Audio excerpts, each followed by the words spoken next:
So yes, now we're going to adulthood. Yeah, and if you look at adulthood, adulthood's a different time. Adulthood's a time where you've got a strong sense of self. In adulthood, you feel that you've got your act together, you can hold yourself well, and you're contributing in a way where you're quite sure of what you're doing, you're aware of the outcomes, you're aware of your responsibility around you to guide, to develop yourself, to develop others, but also it's a time where a lot of people will juggle responsibilities.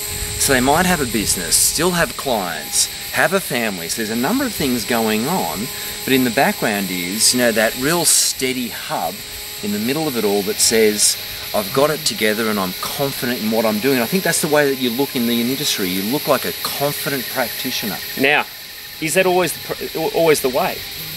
Or is it just the way it looks? I would suggest that sometimes, a lot of times, we have this facade.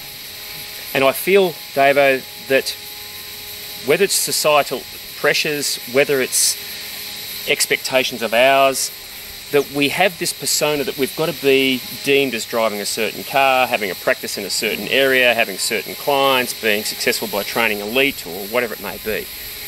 At the end of the day, it doesn't matter who it is, whether it's you or I, whether it's one of the greatest coaches, trainers, allied health professionals in the world, we will all go through doubt.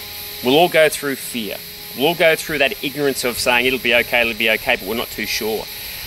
And I just want to make a point here. It's super important at this stage to know that we're not perfect, that other people are in exactly the same boat, that we just don't get it right all the time.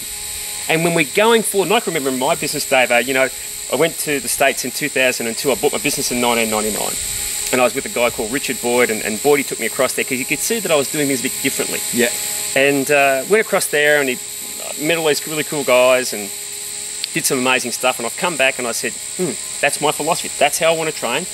And it was pretty much how I went there with, but when I came back, it really just fell into place. Well, I sacked probably half my clients.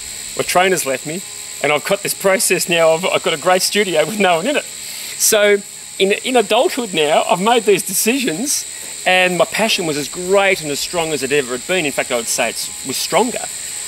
But probably what I needed to really do was to speak to other people in a similar position to where I was, just to suss it out, to see whether really that was going to be the best process to do it. Yep. I took it on, and me being me, pig-headed some would say, or just determined, whatever you want to call it, we made it work.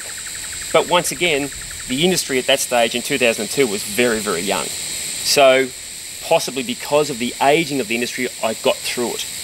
I would suggest if I had done it now, we wouldn't get through it. We wouldn't survive.